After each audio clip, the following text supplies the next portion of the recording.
Hello, welcome back everyone to the online platform of SV Academy Ravlumandi. This is the video for 8th class Social Science Part Political Science Chapter number 1st The Constitution. तो हमने constitution के बारे में हम उनकी जो merits हैं या हम कह सकते हैं कि क्या क्या हमारे फंडामेंटल राइट हैं, उसके अंदर क्या क्या हमारे जो मेरिट्स हैं जिसके अंदर हम पढ़ रहे थे। पिछले वीडियो में हमने पढ़ा था कि पिछले वीडियो में मैंने आपको बताया था कि क्या क्या की फीचर्स हैं हमारे डेमोक्रेसी के, तो सॉरी हमारे कॉन्स्टिट्यूशन के क्या क्या हमारे जो की फीचर्स यानी कि मेरिट हैं, की फीचर्स भी कह सकते हो, मेरिट भी कह सकते हो, कैरेक्टरिस्टिक भी कह सकते हो। तो इधर हम पढ़ेंगे अब हमारे जो फंडामेंटल राइट है हमारे इंडियन कॉन्स्टिट्यूशन में जो दिए गए हैं 6 राइट वो क्या हैं। तो देखिए, if you want to get the right from the Indian constitution then you should be understand your duties to.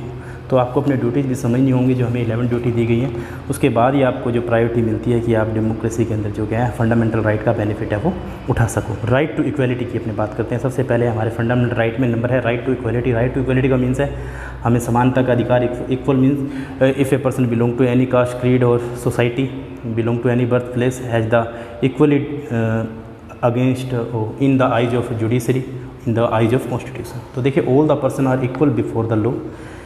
This means that all persons shall be equally protected by the law of the country. It also states that no citizen can be discriminated against on the basis of their religion, caste or sex. Every person has access to all public places including playgrounds, hotel, shops, etc. The state cannot discriminate against anyone in the matter of the employment, because किसी को भी employment सबको दिया जाएगा, but there are exceptions of this that you will read about later in the book. The practice of untouchability has also been abolished. देखो, untouchability भी बहुत ज़्यादा देखने को मिलती है, बट उसको भी ख़त्म किया जाना चाहिए, क्योंकि हमारे यहाँ पे राइट टू इक्वलिटी है जो दिया गया है। सेकंड हमारा राइट है right to freedom. Freedom means you can choose anything. If you want to become a doctor और engineer or you want to become a teacher, then you have the freedom to choose that particular thing. So that's why they have a right to freedom. This include the right to freedom on speech and expressions, मतलब कोई भी speech दे सकते हो, expression दे सकते हो। Their right to form association, the right to move freely and the reside in any part of the country, कहीं भी रह सकते हो क्योंकि हमारे यहाँ पे सिंगल सिटीजनशिप है।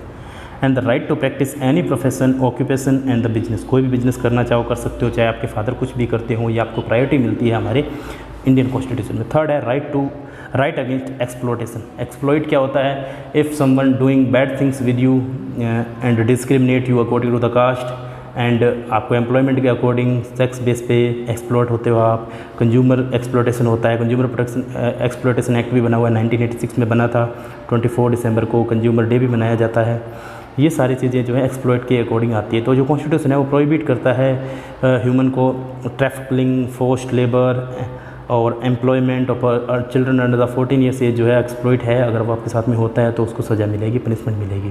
फिर right to freedom of religion. आप कोई भी रिलीजन आप चूज़ कर सकते हो, आप चाहो तो किसी भी रिलीजन को फॉलो कर सकते हो, जैसे इंडिया के अंदर जो है कॉन्स्टिट्यूशन के अंदर दिया गया। तो religious freedom is provide to all the citizen. Every person है द राइट टू प्रैक्टिस, मतलब कहीं भी मंदिर में जाना चाहे, मंदिर में, मस्जिद में, गुरुद्वारे में, कहीं भी जाना चाहे वो जा सकता है। Propagate the religion to their choice, अपने चॉइस के अकॉर्डिंग रिलीजन को प्रोपोगेट भी कर सकता है। Cultural and the education right. देखिए, कल्चरल और एजुकेशन राइट्स भी हैं। कहीं भी कोई भी लिंग्विस्टिक सिनेरियो से वो गुजर सकता है, कोई भी लैंग्वेज बोल सकता है, किसी भी एरिया में जा सकता है। तो कॉन्स्टिट्यूशन जो स्टेट्स है वो माइनॉरिटी है। माइनॉरिटी का मतलब होता है जो कम होता है जनसंख्या में, उसको माइनॉरिटीज़ कहते हैं। Religious and the linguistic can set up their own education institution in order to preserve and develop their own culture. अपने कल्चर को बढ़ावा भी दे सकते हैं। Like that if you belong to a Hindu communism and him then आप अपना मंदिर से रिलेटेड या आपको इंडियन कल्चर है उससे रिलेटेड आप एजुकेशन दिलवाना चाहो तो संस्कृत पढ़ाना चाहो आप पढ़ा सकते हो, because you are free according to the constitution. 6 number है राइट टू कॉन्स्टिट्यूशनल रेमेडीज। देखिए, कॉन्स्टिट्यूशनल रेमेडीज के अंदर क्या है, सिटीजन्स को ये अधिकार दिया जाता है कि वो अपने फंडामेंटल राइट को क्या है, अगर कोई वायलेट करता है तो उसके अगेंस्ट आप अपील कर सकते हो, आप रिट भी लगा सकते हो। देखो, कॉन्स्टिट्यूशन रेमेडीज में आपको रिट लगाने का अधिकार है। जैसे कि हमारे कॉन्स्टिट्यूशन में 5 टाइप की रिट दी गई हैं, जैसे कि मैंडमस है, क्यू वेरेंटो है, सर्टेरियो है, प्रोहिबिशन है, और ये यानी कि जो है जो हमारी रिट्स हैं वो हमें दी गई हैं, जिसके अंदर क्या आप रिट लगा सकते हो किसी भी बेस पे, तो ये आपको अधिकार भी दिया गया है। तो this allow citizens to move the court if they believe that any of their fundamental rights have been violate by the state, किसी भी स्टेट द्वारा वो वायलेट हो रहे हैं तो उनके अगेंस्ट आप अपील भी कर सकते हो। तो हमारा जो 4th नंबर हमारा की फीचर था वो हम पढ़ रहे थे कि fundamental right, the section of the fundamental rights has been of refer to as the conscious of the Indian constitution. देखो हमारे कॉन्शियसनेस को बड़ा बताता है कि हम लोग कितने जागरूक हैं। Colonial rule had created a certain suspicion of the state in the minds of the nationalist and they wanted to ensure that a set of return rights would guard against the misuse of the state power in independence India. देखो India के अंदर क्या है, देखो जब colonialism था तो वहाँ पे हम क्या है, ब्रिटिश रूल के अंडर में थे। फंडामेंटल राइट हमें मिले therefore protect citizens against the arbitrary. Arbitrary का मतलब क्या होता है, सिंगल डिसीजन ना होना, मतलब अपने मनमाने ढंग से जो चीज़ें मनवाते हैं वो नहीं होना, अगेंस्ट होना उसके। And absolute exercise for power bye the state, the constitution thus guarantees the rights of individual against the state as well as against other individuals। देखो उनके अगेंस्ट यानी कि आप जा सकते हो, तो हमें फंडामेंटल राइट मिला हुआ है। Moreover the various minority communities also express the need of the constitution to includes rights that would protect their group. The constitution therefore also guarantees the rights of minority against the majority। As Dr. Ambedkar said that about the fundamental rights, their objective is twofold। The first objective is that every citizen must be in a position to claim those rights। अपने claim कर सकता है, जो भी अपने rights हैं उनके बारे में बोल सकता है, जो हमारे भीमराव अम्बेडकर ने जो कॉन्स्टिट्यूशन बनाया था उसमें उन्होंने कहा था। And secondly these right must be binding upon every authority has got the power to make law, यानी कि लॉ बनाने का अधिकार भी उनके पास में है। In addition to fundamental right the constitution also has a section called directive principle of the state policy. देखो डायरेक्ट प्रिंसिपल स्टेट पॉलिसी बनाएगी। This section was design by the member of the constituent assembly of the ensure greater social and the economic reform and to serve as a guide to the independent India state to institute law and other policy help reduce the poverty of the message. देखो कोई भी poverty है या कोई भी problems किसी के साथ में होती है तो उनसे हमें सुरक्षा देता है। तो ये हमारा है फंडामेंटल राइट्स। फिर देखो which fundamental rights will the following situation violate. क्या वो कैसे होता है, देखिए if a 13 years old child is working in factory manufacturing carpet. देखो मैन्युफैक्चरिंग इंडस्ट्री में काम करवाया जा रहा है, वो 13 साल का है, तो मीन्स 14 साल तक से नीचे के बच्चे को काम करवाना, लेबरिंग करवाना, तो वो क्या है, अगेंस्ट द लॉ है, देन आपको उसको पनिशमेंट मिलेगी। तो ये भी क्या है, फंडामेंटल राइट के अगेंस्ट है, वायलेट हो रहा है, मीन्स आपके साथ में डिस्क्रिमिनेट किया जा रहा है, या आपके साथ में क्या है, एक्सप्लॉइट किया जा रहा है, आपको एक्सप्लोटेशन किया जा रहा है। जो आपका है ना राइट अगेंस्ट एक्सप्लोटेशन, वो इसमें आता है। तो कौन सा राइट है इसके अंदर आता है, तो पहला है। सेकंड है if a politician is in one state decide not to allow labours from other state to work in each state. देखो अगर कोई पॉलिटिकल है, वो पॉलिटिशियन है, वो स्टेट के अंदर दूसरे लोगों को आने का अधिकार नहीं दे रहा है, तो वो किसके अंदर आएगा। तो इसका मतलब है कि आपको फ्रीडम का अधिकार नहीं है, आप कोई भी बिजनेस सेटअप नहीं कर सकते हो, उसके बाद में आपको रिलीजन्स का अधिकार नहीं है, उसके बाद में देखो एजुकेशन राइट की बात करें तो आप एजुकेशन में भी जा सकते हो। बहुत सारी फ्रीडम, जैसे आप फ्रीडम की बात करते हो तो फ्रीडम के अंदर क्या है कि आप कोई भी ऑक्यूपेशन करना चाहें, किसी भी एरिया में जाना चाहें तो आप जा सकते हैं। लेकिन हमारे इंडिया के अंदर क्या है कि आप इंडिया के अंदर किसी भी कोने में रह सकते हो, क्योंकि हमारे यहाँ पे सिंगल सिटीजनशिप है। मैंने आपको बताया भी था कि सिंगल सिटीजनशिप के थ्रू क्या है कि कोई भी आप पार्ट में रह सकते हो। तो ये हमारा जो सेकंड है ये आएगा हमारा राइट टू फ्रीडम में। तो सेकंड हमारा राइट टू फ्रीडम है, क्योंकि हमें राइट टू फ्रीडम के अकॉर्डिंग हमें सिंगल सिटीजनशिप दी गई, जिसके अंदर आप किसी भी कॉर्नर में इंडिया के रह सकते हैं। थर्ड है if a group of people are not given permission to open a Telugu medium school in Kerala. Kerala के अंदर तेलुगु मीडियम स्कूल आपको खोलने का अधिकार नहीं दिया जा रहा है। That violate the fourth number right to freedom and religion जो है उसका अधिकार आपको नहीं है, तो उसके अंदर यानी कि आता है। तो इसके अंदर ये आएगा जिसमें आपको रिलीजन का नहीं है, आपको राइट है जिसके अंदर आप अपने रिलीजियस बेस पे अपनी अथॉरिटी से आप कुछ भी कर सकते हो। लेकिन इसमें आप इसको 5th नंबर में भी मान सकते हो, कल्चर एंड एजुकेशन राइट, जिसमें आप कल्चरली अपने कल्चर को बढ़ावा दे सकते हो, तेलुगु मीडियम स्कूल है वो खोल सकते हो। If the government decide not to promote an officer to the arm force to for being a women. देखो ये हो गया हमारा सेक्सुअल बेस पे, तो इसको हम कह सकते हैं कि हमारे यहाँ पे क्या है कि आपको फ्रीडम इक्वलिटी की बात आती है। अगर आपके साथ में डिस्क्रिमिनेट किया जाता है तो वो हो गया राइट टू इक्वलिटी को वायलेट किया जा रहा है। Means if you belong to any caste in the community, if you are a women और a man, then you have the proper rights to do anything and you can also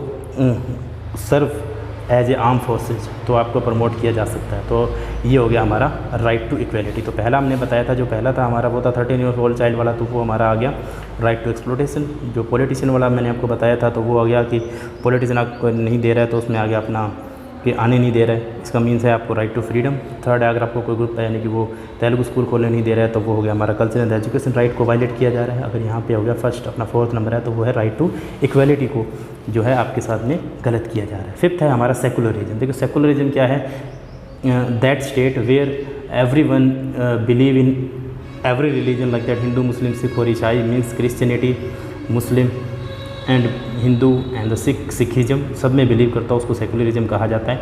a secular state is one of which the state does not officially promote any one religion, मतलब communal system नहीं होता, जैसे communist नहीं है वहाँ पे, सब क्या है सेकुलरिज्म को फॉलो करते हैं। And any one religion as a state religion we will read more about this in the following chapter. You now understand the way in which country history often determines the kind of constitution that a country adopt for itself. The constitution play a crucial role in the laying out of the ideals that we would like all the citizens of the country to adhere to, including the representative that we elect to rule us. Just like in the game of football, a chance to constitutive rulers will affect the game. देखिए जैसे कि आप football का game है, अगर वहाँ पे क्या है कॉन्स्टिट्यूटिव रूल्स जो है वो अगर आपके गेम को अफेक्ट भी कर सकते हैं। Indian constitution has been amend over the year to reflect new concern of the policy. देखो पॉलिटी के अंदर देखो अमेंडमेंट का मीन क्या होता है, if in a constitution there have to be needed a change in our constitution then that is called the amendment. If you talk about at present, till at present, there have 122 amendment has been implemented. That means if the government needed, then in the constitution, if you talk about our constitution, there is a rigid and the non-rigid and the flexible and the non-flexible constitution. Where have the many rules we can't able to change, but there have other rules too where we can change their rules. That is called amendment. उसको amendment कहा जाता है। तो amendment के through उनको change भी किया जा सकता है। तो वो हो गया हमारा amendments। तो इसके बाद में अपने बात करें कि often a major changes in the constitution means a change in the fundamental nature of the country.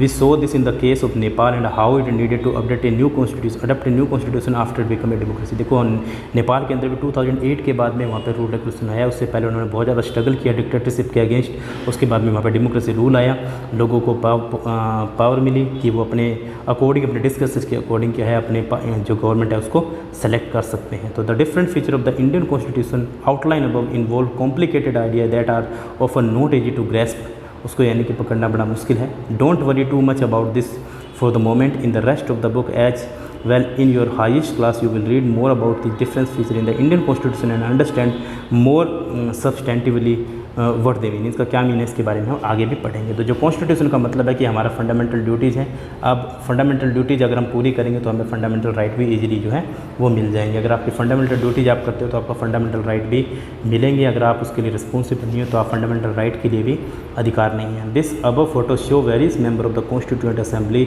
Signing a copy of the constitution at the final session of the 24th of January 1950। The first photo from top show prime minister Pandit Jawaharlal Nehru Singh signing, Pandit Jawaharlal Nehru उसमें sign कर रहे हैं। आपको पता है 1947 से पहले जो टेम्परेरी जो हमारे प्राइम मिनिस्टर थे वो भी पंडित जवाहरलाल नेहरू थे और प्रेसिडेंट जो थे हमारे डॉक्टर राजेंद्र प्रसाद थे। But after the 26 January 1950 the constitution was come in effect and India become a democratic country. The elections were held again and Pandit Jawaharlal Nehru again selected by the peoples with their discretion, that is called democratic election. The first democratic election was held in India. The first prime minister of India was Pandit Jawaharlal Nehru and the president was Dr. Rajendra Prasad. And the Constitutional Assembly में ये sign जब किए जा रहे हैं तो second जो photo है doctor Rajendra Prasad president of the constitution assembly. The last photo show the following person from right to left, Shri Jairam Das Daulatram minister of the food and agriculture, Rajkumari Amrit Kaur health minister, doctor John Matthai financial minister, Sardar Vallabh Bhai Patel deputy minister deputy prime minister and behind him Shri Jagjivan Ram labour minister जो है वो बनाए गए थे। इसके अंदर सारे sign कर रहे हैं दिखाए हुए हैं, इसके अंदर ये सारे मिनिस्टर मौजूद हैं।